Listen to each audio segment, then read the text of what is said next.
Hello friends and welcome back to the series of video lectures on psychology. मैं doctor Arpita Chaudhary आज आपसे बात करूंगी ऑर्गेनाइजेशनल थियरी के बारे में और उसमें भी क्लासिकल थियरी। मेरे कुछ जो वीडियोस हैं उसमें अपन बात कर रहे हैं अभी ऑर्गेनाइजेशनल साइकोलॉजी क्या होती है, किन किन क्या क्या चैलेंजेस का हमें ऑर्गेनाइजेशनल साइकोलॉजी में सामना करना पड़ता है। और आज अपन प्रमुख रूप से क्लासिकल थियरी ऑफ ऑर्गेनाइजेशन की बात करेंगे। तो शुरू करते हैं अपन। देखिए, जो क्लासिकल थियरी है ये मुख्य रूप से ब्यूरोक्रेटिक मॉडल है, नौकरशाही मॉडल, जो कि मैक्स वेबर की देन है। 1900 में इन्होंने ये ब्यूरोक्रेटिक मॉडल ऑर्गेनाइजेशंस का दिया था। उस समय से लेके आज तक इसमें काफ़ी परिवर्तन हो चुके हैं, लेकिन फिर भी ब्यूरोक्रेसी आज भी है। हमारा जो गवर्नमेंट स्ट्रक्चर होता है ज़्यादातर ब्यूरोक्रेटिक मॉडल के ऊपर आधारित है और इसलिए हम इसको समझें, ये एक बहुत इम्पॉर्टेंट है। So now we will talk about the important characteristics of bureaucracy कि क्या-क्या विशेषताएं ब्यूरोक्रेटिक मॉडल की होती हैं। सबसे पहली विशेषता ब्यूरोक्रेटिक मॉडल की होती है specialization and division of labour. Bureaucratic model के अंदर विशेषज्ञता पर जोर दिया गया है। हर काम के लिए जो व्यक्ति जो स्पेशलिस्ट होता है वही उस काम को करने में सक्षम होता है। और श्रम का विभाजन, डिवीजन ऑफ लेबर, और इसी से जो स्पेशलाइजेशन से ही हमें वो शक्ति वो प्राप्त होती है अपनी ड्यूटीज को करने की। ठीक है। तो सबसे महत्वपूर्ण जो विशेषता होती है ब्यूरोक्रेटिक मॉडल की, दैट इज स्पेशलाइजेशन और श्रम का विभाजन। अलग अलग लोगों का काम अलग अलग होता है। अ, जैसे आप लोगों ने देखा होगा, जैसे जिले में होता है, कलेक्टर का काम अलग होता है। जो कलेक्टर के नीचे जो होता है एडीएम होता है, एसडीएम होता है, सबके अपने अलग अलग काम हैं, सबकी अपनी अलग अलग विशेषज्ञता होती है। सो उसी स्पेशलाइजेशन से हमें वो अथॉरिटी, वो पावर प्राप्त होती है अपनी ड्यूटीज को करने की। ठीक है। ओके। अनदर कैरेक्टरिस्टिक जो ब्यूरोक्रेटिक मॉडल की होती है कि इसमें positions are arranged in hierarchy. जो विभिन्न पोजीशंस होती हैं वो पदानुक्रम में होती हैं। जैसे मैंने अभी आपको बताया, कलेक्टर का काम अलग होता है। कलेक्टर के नीचे आप देखते हैं एडीएम होता है, एडीएम के नीचे एसडीएम होता है, एसडीएम के नीचे दूसरे आपके तहसीलदार होते हैं, पटवारी होता है। तो पोजीशंस बिल्कुल हायरार्की में, पदानुक्रम में होती है। हर ऑफिसर एक सीनियर ऑफिसर के नीचे होता है। ठीक है। तो ये इसकी दूसरी विशेषता है। तीसरी विशेषता क्या होती है ब्यूरोक्रेटिक मॉडल में? सिस्टम ऑफ एब्स्ट्रैक्ट रूल्स, नियम होते हैं। ब्यूरोक्रेटिक मॉडल नियमों पे चलता है और फॉर्मल नियम होते हैं, कहीं ना कहीं लिखित नियम होते हैं। फॉर एग्जाम्पल, और वो सबके लिए समान होते हैं, जिससे कि जो ब्यूरोक्रेटिक मॉडल के अंदर यूनिफॉर्मिटी हो और जिससे कि जो प्रशासन है, जैसे मैंने आपको बोला कि हमारे जो सरकारी जो ऑफिसेज हैं वहाँ पे ज़्यादातर ब्यूरोक्रेटिक मॉडल कार्य करता है, जिससे कि उसमें निरंतरता बनी रहे, उसमें स्थायित्व बना रहे और उसमें यूनिफॉर्मिटी रहे, सबके लिए समान होता है। तो अगर जैसे मान लीजिए लिखे हुए होंगे, जैसे हिंदी का प्रयोग करें, लिखा हुआ होता है, या जैसे नो स्मोकिंग, तो ये कुछ नियम जो होते हैं या ये सारा आपका it is written formal laws होती हैं जिसको कि फॉलो किया जाता है। इसके अलावा ब्यूरोक्रेटिक मॉडल में एक और बहुत अहम चीज होती है, दैट इज कि जो पारस्परिक संबंध होते हैं, जो इंटरपर्सनल रिलेशनशिप्स होती हैं, वो उसमें किसी भी प्रकार का इमोशनल अटैचमेंट नहीं होता।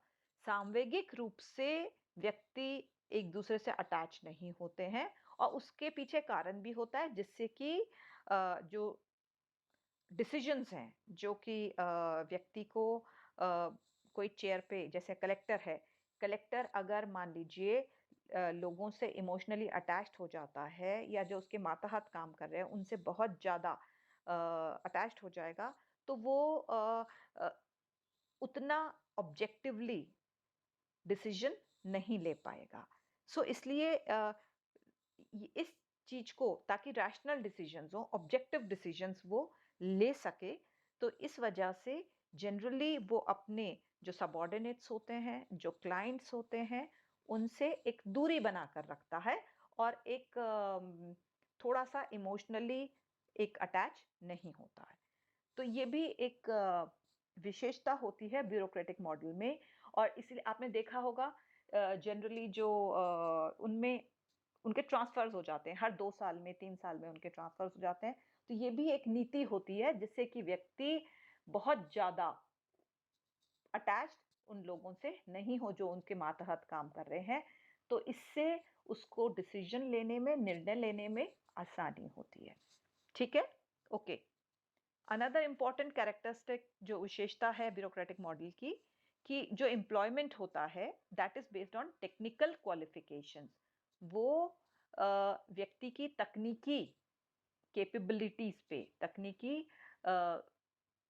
उसकी जो विशेषताएं हैं उसके ऊपर आधारित होता है। जैसे जो कलेक्टर है, कलेक्टर यूपीएससी का जो सिविल सर्विसेज का एग्जाम देके व्यक्ति कलेक्टर बनता है, तो वो क्लियर करेगा तभी वो बन सकता है। नीचे एडीएम है, एसडीएम है, वो आरएएस का एग्जाम देके करते हैं। तो आप में वो तकनीकी ज्ञान, आप में वो नॉलेज, कोई जैसे आरएससीबी के अंदर है तो वो इंजीनियर्स होते हैं।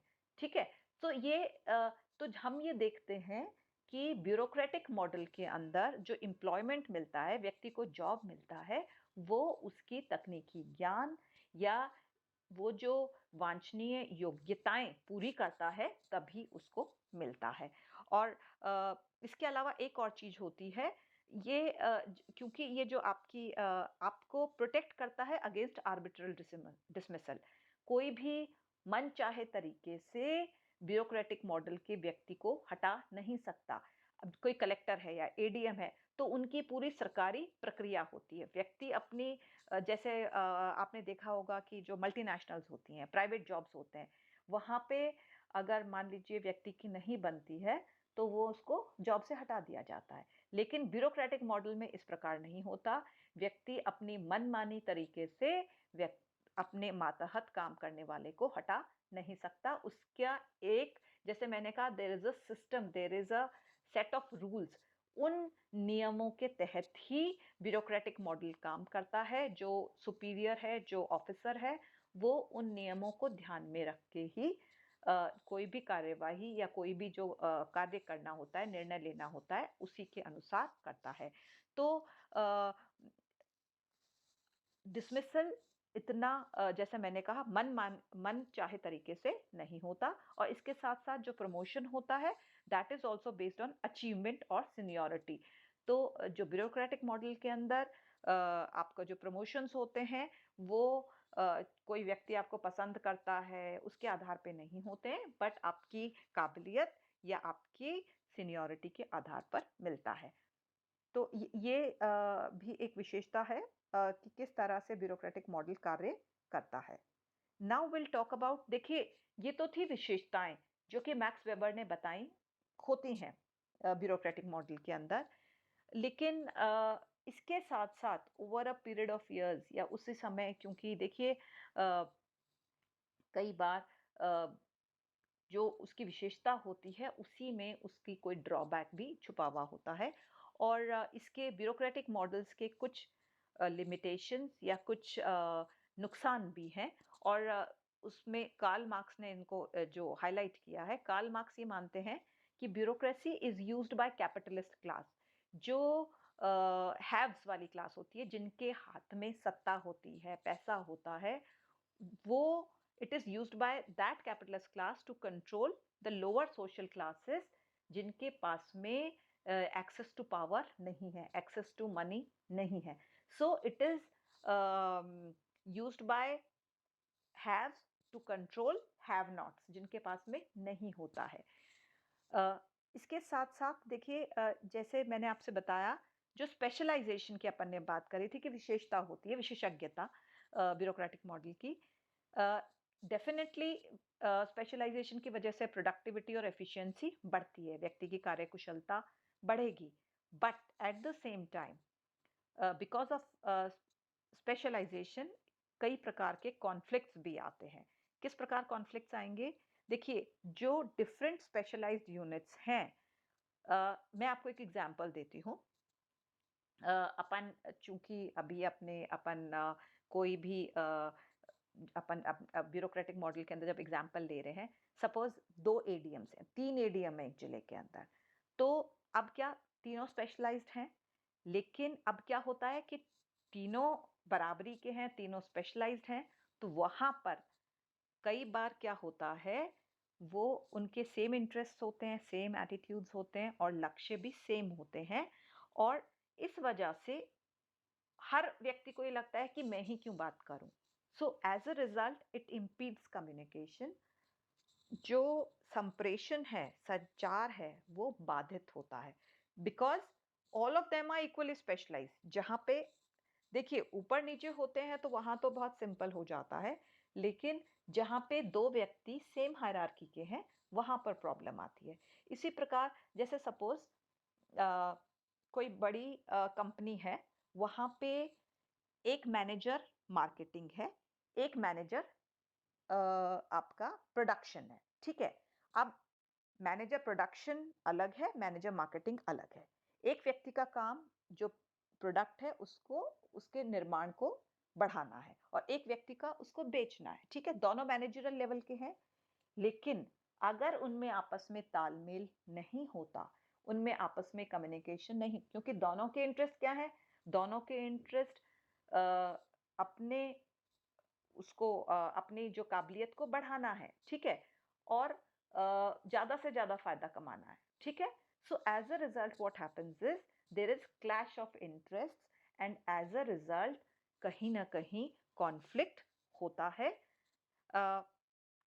क्योंकि वो ना तो अपने से वो कम्युनिकेट करते ही नहीं है बराबर वालों के अंदर।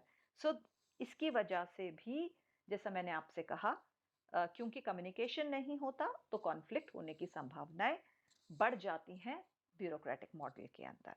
इसके साथ साथ देखिए, परफॉर्मिंग अ स्पेशलाइज्ड जॉब, जब व्यक्ति जो स्पेशलाइज्ड है वो एक ही तरह का कार्य निरंतर करता है, तो उससे उसके कार्य में बोर्डम आ जाता है, एंड बोर्डम या मोनोटनी आ जाती है, जिसकी वजह से बर्नआउट की संभावनाएं बढ़ जाती हैं। क्योंकि आप रोटेशन ऑफ जॉब्स नहीं हो सकता। आप जिस स्पेशलिस्ट हो, व्यक्ति फाइनेंस का स्पेशलिस्ट है वो फाइनेंस ही हैंडल करेगा, जो व्यक्ति मार्केटिंग का स्पेशलिस्ट है वो मार्केटिंग हैंडल करेगा। सो अब उनमें जॉब रोटेशन नहीं हो सकता, and as a result there are chances of monotony, boredom and burnout. So specialization leads to these conditions also. ठीक है, ओके। इसके अलावा, हाँ, अब अपन बात करेंगे। देखिए, मैंने आपको बताया कि एक और विशेषता जो ब्यूरोक्रेटिक मॉडल की थी वो थी हायरार्की, और हायरार्की में यूनिटी ऑफ कमांड होता है। ऊपर से जो आदेश आते हैं वो जनरली सेंट्रलाइज्ड होते हैं। सेंट्रलाइज समझते हैं, ऊपर से आते हैं, ठीक है। एंड जिसमें there is formal system of communication. व्यक्ति ऊपर से अपने सूचनाओं को नीचे तक प्रेषित करता है, लेकिन नीचे वाले ऊपर तक नहीं कर सकते हैं। सो जनरली देयर इज, इसीलिए मैंने बोला फॉर्मल कम्युनिकेशन होता है। कलेक्टर या जो कोई, जैसे सपोज कॉलेज का प्रिंसिपल है, वो अपने विचार प्रेषित कर देगा, लेकिन नीचे से ऊपर जाने का तरीका जनरली ब्यूरोक्रेटिक मॉडल में नहीं होता। सो इस वजह से क्या प्रॉब्लम आती है कि जो इंडिविजुअल है वो इनिशिएटिव नहीं लेता, पहल नहीं लेगा। उसको ये लगेगा पहल लेने का फायदा क्या है, करना तो मुझे वही है जो मेरे ऊपर, जो मेरे ऑफिसर ने कहना है, ठीक है। तो इस वजह से जनरली सहभागिता या जो पार्टिसिपेशन होता है वो अ, होता ही बहुत कम हो जाता है, ब्लॉक हो जाता है, क्योंकि व्यक्ति पार्टिसिपेट नहीं करता, व्यक्ति इनिशिएटिव नहीं लेता। एंड क्योंकि मैंने जैसे आपको बताया कि अपवर्ड कम्युनिकेशन बहुत कम होता है। सो इस इन कारणों की वजह से individual initiative and participation are often blocked in bureaucratic model. इसके साथ-साथ जो फॉर्मल हायरार्की होती है, जैसे मैंने कहा कम्युनिकेशन ऊपर जो जैसे प्रिंसिपल है, फिर वाइस प्रिंसिपल हैं, फिर आपके लेक्चरर्स, सीनियर लेक्चरर्स हैं, जूनियर लेक्चरर्स हैं, फिर स्टूडेंट्स यूनियन है, देन स्टूडेंट्स हैं। तो ये दिस इज़ अ हायरार्की। कोई भी जो तरीका हो वो इसी जो इन्फॉर्मेशन है वो इसी उसमें फ्लो करती है। या जैसे मैंने आपको एग्ज़ाम्पल दिया जिले के अंदर कलेक्टर होता है, कलेक्टर कलेक्टर फिर वो एडीएम के पास आती है, एडीएम से एसडीएम के पास आती है एंड देन इस तरह से सूचनाएँ ये इनका प्रवाह इस तरह से होता है। Flow of information is like this. So generally क्या होता है कि इसमें there is waste of time. बहुत समय क्योंकि देखिए इतना फॉर्मल कम्युनिकेशन होता है और इतने चैनल्स के थ्रू होता है, तो काफ़ी समय वेस्ट होता है और उसके साथ-साथ ऊर्जा भी वेस्ट होती है। और एक और समस्या जो आती है इसी की वजह से, हायरार्की की वजह से, व्यक्ति डिपेंडेंट हो जाते हैं। हर चीज़ के लिए वो ऊपर देखते हैं कि हाँ, ऑफ़िसर बोलेगा तभी हमें करना है क्योंकि हमारे करने से, हमारी सोच से कोई फ़र्क नहीं पड़ना। तो वो हर चीज़ के लिए अपने ऑफ़िसर्स का मुँह ताकता रहता है। वो अपनी तरफ से कोई पहल नहीं करता। सो ये भी एक बहुत बड़ा लिमिटेशन ब्यूरोक्रेटिक मॉडल का है। इसके साथ हमने बात करी थी रूल्स की, नियम की। तो rules are most irritating and dysfunctional. Bureaucratic model के जो नियम होते हैं वो सबसे ज़्यादा परेशानी का कारण बनते हैं। इन्हीं की वजह से रेड टेपिज्म होता है, लाल फीताशाही, जो जनरली हम कहते हैं कि हमारी सरकारी जो ऑफिसेज हैं उनमें काम कम होता है, टालने की प्रवृत्ति ज़्यादा होती है। उसका कहीं ना कहीं कारण वो नियम होते हैं, वो हायरार्की होती है, जो इतना एक के बाद एक जो काम करने का जो तरीका होता है। और इसकी वजह से ही व्यक्ति बहुत ज़्यादा कुंठित और परेशान महसूस करता है। देखिए एक मैनेजमेंट कंसल्टेंट पीटर ड्रकर हैं, बहुत फेमस मैनेजमेंट कंसल्टेंट हैं। उन्होंने बात करी है कि जो रूल्स होते हैं ब्यूरोक्रेसी में वो हमेशा मिसयूज़ किए जाते हैं, उनका बहुत गलत प्रयोग होता है। देखिए क्योंकि इन्होंने 3 तरीके बताए हैं कि किस तरह से रूल्स का मिसयूज़ होता है। देखिए पहली चीज़, rules are not instrument of morality. ये कोई नैतिकता का पाठ नहीं है। एंड ये रूल्स को नहीं जज करना चाहिए कि क्या सही है, क्या गलत है। रूल्स अ, व्यक जो ब्यूरोक्रेटिक मॉडल के अंदर काम को सहूलियत से करने के लिए बने होते हैं। लेकिन they should not be mistaken for judgement. वो कोई फाइनल जजमेंट नहीं है कि भई हाँ, ये हो गया तो इसके अलावा इसमें कोई चेंज नहीं है। तो रूल्स को फ्लेक्सिबल होना चाहिए एंड सबसे इम्पोर्टेंट चीज़, रूल्स को हर 5 साल में रिव्यू करा जाना चाहिए कि उस रूल की उपयोगिता है या नहीं है। वो लोगों को फ़ायदा करा रहा है या कहीं नुकसान तो नहीं करा रहा। ब्यूरोक्रेटिक मॉडल में यही प्रॉब्लम आती है कि जो एक नियम बन गया वो बन गया। हम लकीर के फ़कीर बन जाते हैं।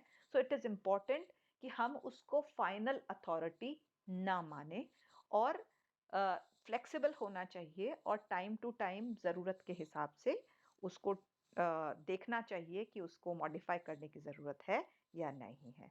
ठीक है? अ, तो ये था कि किस तरह से जो ब्यूरोक्रेटिक मॉडल है, उसके हमें कार्ल मार्क्स ने बताया कि किस तरह से उसका फ़ायदे की बजाय हमें नुकसान कई बार ज़्यादा होता है। बेंस ने ब्यूरोक्रेसी को क्रिटिसाइज़ किया है। वो ये कहते हैं कि it does not allow for personal growth, कि व्यक्ति की अ, स्वयं का विकास नहीं होता, इंडिविजुअल का विकास नहीं होता। और ब्यूरोक्रेसी से कन्फर्मेटरी बिहेवियर, नियमों को पकड़कर चलना, नियमों को कन्फर्म करना और एक समूह सोच बन जाती है कि किस तरह से सब मिलके एक दूसरे के एक दूसरे को देख-देख कर सोचना किस तरह से एक ने बोला तो सबके सब वैसा ही सोचना और जिसका जनरली जो सिस्टम ऑफ कंट्रोल उसका आउटडेटेड होता है। जैसे मैंने आपसे कहा कि बहुत ज़्यादा लेवल्स होते हैं एंड जो कंट्रोल का तरीका होता है वो बेंस के हिसाब से आउटडेटेड है। So this was bureaucratic model. Friends important है, क्वेश्चन आता है इसके ऊपर। सो पर्टिकुलरली कि क्या उसकी कैरेक्टरिस्टिक्स हैं और पर्टिकुलरली क्रिटिसिज्म के रूप के अंदर आता है। So where you have to talk about its characteristics and its limitations at the same time. लेकिन जैसा मैंने आपको बताया इसकी इम्पोर्टेंस को, ब्यूरोक्रेटिक मॉडल की इम्पोर्टेंस को हम कहीं पे भी हल्के में नहीं ले सकते। आज भी जैसा मैंने आपसे बोला कि हमारे यहाँ पर काफ़ी हद तक जो गवर्नमेंट ऑफिसेज होते हैं वहाँ पे ब्यूरोक्रेटिक मॉडल आज भी सक्सेसफुली काम कर रहा है। तो दिस इज़ इम्पोर्टेंट। हाँ, उसमें कुछ उसकी लिमिटेशंस हैं, कमियां हैं, तो जिनको हम ध्यान में रख सकते हैं। So that was all about bureaucratic model या classical theory of organizations. I hope आपको समझ में आ गया होगा। Thank you so much for watching and please continue to watch my videos on psychology. Thank you.